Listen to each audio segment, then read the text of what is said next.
Hello there. Today I'm going to start off with a brain teaser. This is part 8 of a 8 series teaching on how to study the Bible. Little tips and life lessons I've learned from studying with other people through my life. But yeah, I'm going to start off with a pattern, and I'm going to see if you can identify what the pattern is. Um, I think it's backwards for you guys, but can you see that there's 2 rows here? The first row has the letter A, and then the second row has the letter B, and then C and D. And then the next ones on the first row are E and F, and on the bottom row it's G, and back to the first row it's H and I. And then on the second row it goes to J. Now, if you can tell me which row, first or second row, the letter L, the letter M, and the letter N go. And if you don't see it yet, the answer is they go on the top row, on the first row. And so the pattern is the first row is all straight lines, and the second row is curved, has a combination of curved and straight lines. So everything on the first row can only have straight lines, no curves. And anything on the second row just has to have a curve in it. And so it's not a pattern that people will see right away, but nevertheless, it is a pattern. It's defined by straights and curves. Now, the Bible, the reason I did that is to give you an example that the Bible is full of patterns, and we don't always see the pattern, right? God has to enlighten us so that we can see it. And so, what I'm going to talk about today is called chiasms, and I love chiasms. What is a chiasm? You can look it up in the dictionary, but it's a writing style that's used by Moses, and some of the other authors in the Bible who wanted to prove a point by pointing back to some of Moses' stories. Um, Basically, it's a way for him to cross-reference 2 stories so that he can have several things within both stories, several items that align with each other and point to something, point to a lesson to be taught, a lesson to learn from both stories. And the example I'm going to use today is the example of the 10 tribes, which is the Parsha, the Torah portion, the portion of scripture in the book of Numbers. Um, and then the Parsha that talks about the Joseph story with his 10 brothers that threw him into the pit and sold him into slavery. So the first one, starting with the story in Numbers with the 12 spies, 10 of them giving a bad report, 2 of them, Joshua and Caleb, giving a good report. And that story goes kind of like you've got Moses telling them to go into the promised land, spy it out, and come back with a report of what they see. And then you've got 10 of he individually, by the way, he individually picks out all 12 of the spies, right? And he just kind of goes through and names them all until he gets to the name of Joshua, which he kind of highlights, kind of puts a spotlight on Joshua, and the verse that talks about Joshua is a little bit more expounded. And so you got all these 11 guys, and then there's Joshua with a little bit more to his sentence.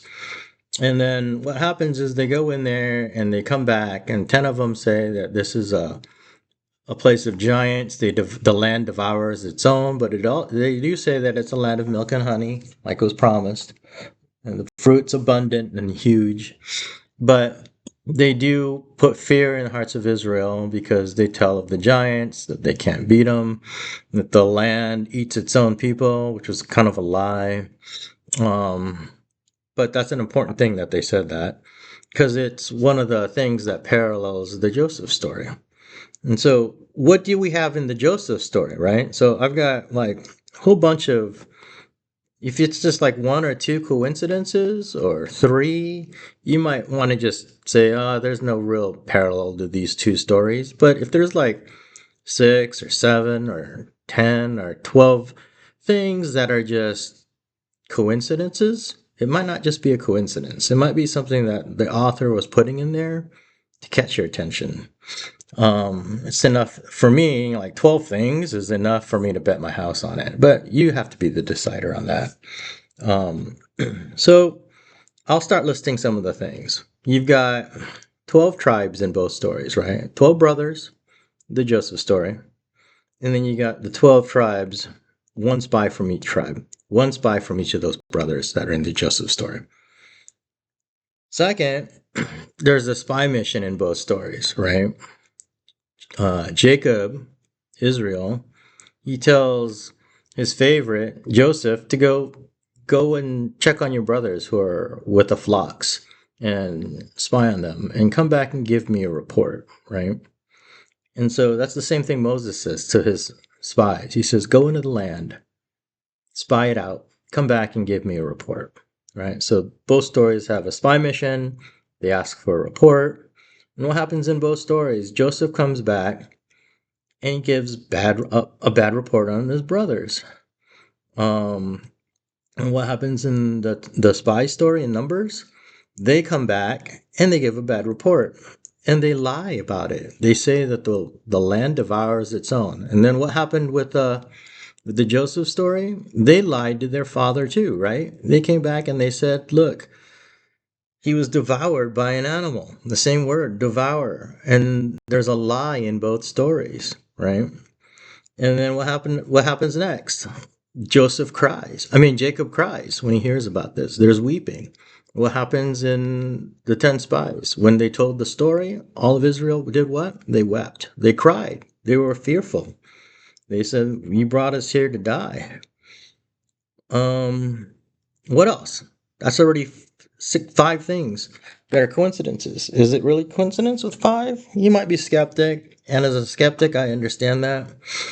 Um, but let's continue to read on. What's the Hebrew word for spies in Hebrew? It's Megillim, right? Is that word used in Joseph's story, Megillim? It's not in the 12 the 11, the 10 brothers part, but you find out years later when the brothers do go to Egypt and they find Joseph, second to Pharaoh, on the throne, and they're going to him to ask for grain and for food. What does Joseph say? He says, you've come here to spy out the land, right? Pretty nuts, right? He uses the actual word Megillim. He says, you're spies. And he says, you've come here to spy the land out to get food from Egypt. That's the exact words he uses, Megillim.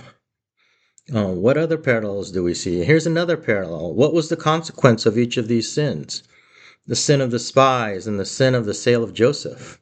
Do you remember? It was for the sin of the spies, God decrees that the people have to spend 40 more years in the desert, right? 40, the number 40. And what was the sin of the brothers selling Joseph in Egypt? What eventually happened? The whole family, it says 70 of them, ended up back in Egypt, and they multiplied. And how long did they stay in Egypt? There's a number 40 there again, right? But it's 400 years. They were slaves. And they were slaves just like Joseph was a slave, right? So you've got the number 4 and the number 0 in both stories, based on as a punishment for both, right? Both the Israelites ended up crying and not entering the promised land, and for 40 years they're punished in the desert. And the descendants of the brothers, they end up being punished as slaves for 400 years. Um, One more parallel. I told you that spies said some nasty things about the land, right? Well, in the number story, those 10 spies came back and they said bad things about the land. They basically lied. But what word does the Torah use to describe those nasty things? The word is dibah, Dibah. Transliterated into English is dibah, which means evil talk or an evil report. Now, is deba, and it's an unusual word, right? It only comes up one other time in the entire five books of Moses, in the entire Torah. Do you have a guess where? I bet you're probably guessing it's in the Joseph story, right? And you're not wrong. It says that Joseph brought deba, an evil report about his brothers, to his father. He basically tattletaled on them. It's like he was spying on them. Um, so that's like 12 coincidences now. Like, are you starting to kind of see where both these stories, that what Moses is pointing to in these two stories? Um, I don't think it's coincidence. He's doing this. He's illustrating something here, trying to point you to the fact that there's two. Think about it. There's two prominent characters in both stories. In the book of Numbers, the prominent character is Joshua, right? He's the one guy, or the one of the two guys, who gave a good report. He rebelled against the other 10, right? He basically spoke up, right? And who came alongside of him? Caleb. Now think about that. In the Joseph story, who was the one who spoke up and got into trouble for speaking up? It was Joseph, right? He spoke about his dream and got in trouble with his brothers. And then what happened? Judah spoke up and said, let's sell him into slavery. Only to later, you see Judah, the redemption part of this story is Judah speaks up again in the end to put his life on the line for Benjamin, right? And so that's him redeeming his past by speaking up and protecting the youngest brother. And so what's happening how is this paralleling the story of the 10 spies? Well, basically, who are Joshua and Caleb? What tribes are they from? Do you remember? Joshua, son of Nun, from the tribe of Manasseh. And who's Manasseh the son of? He's the son of Joseph, right? He's the half Egyptian, half Hebrew child, right? Because Joseph married an Egyptian woman. He had two sons, Ephraim and Manasseh. And Manasseh is the tribe which Nun came from, and Nun is the father of Joshua. So Joshua is a descendant of Joseph. Now, who comes alongside of him and speaks up? It's it's Caleb. And what tribe is Caleb from? You guessed it. He's from the tribe of Yehuda, Judah, right? And what does he do? He comes alongside and he puts his life on the line with Joshua, and he speaks up for God and tries to give a good report. Are you seeing the parallel here? Judah and Joseph, and then Joshua and Caleb. Basically, it's Joshua, Joseph's descendant, that takes a stand for God. In a way, it's like Joseph is speaking up, and then what does Judah do? Judah's descendant, he does just the opposite of what he did in the first story. He speaks up and stands up for his brother, right? So, based on all this, do you still think it's coincidence, or do you see some kind of a pattern here that Moses is trying to illustrate? And if you think about this, here's one more chiasm, one more parallel, but it's way ahead in the Gospels. Who is Yeshua? He's from the tribe of who? Judah, right? But eventually, Yeshua, what happens to him? Just like in the 10 spies story, Jesus is in a way, what happened to Joshua and Caleb? They were rejected by Israel, right? They were ready to stone them until God spoke up and told them that they're going to pay the price and have to wander in the desert for 40 years. God actually speaks up on their behalf to protect them, and he punishes Israel. And so what happens in Jesus' story? Right? He's rejected by his brothers, by Israel. In the same way, Joshua and Caleb are rejected. And Yeshua, he actually is, in a way, killed by his brothers, right? That's originally what the brothers wanted to do. You're seeing a three-part chiasm, a three-part parallel story here. Yeshua, he's rejected by his brothers Israel, and it's also a redemption story, right? Because of his sacrifice, he ends up. It's like he's redeeming all of Israel and the world, who are also his brothers. It's the ultimate sacrifice, the ultimate fulfillment of this story of a brother putting his life down for the rest of the brothers, right? Because of the sin of the brothers. Um, so yeah, you see Judah putting his life down for Benjamin. That's kind of a foreshadow of Yeshua, right? Because Yeshua is the descendant of Judah.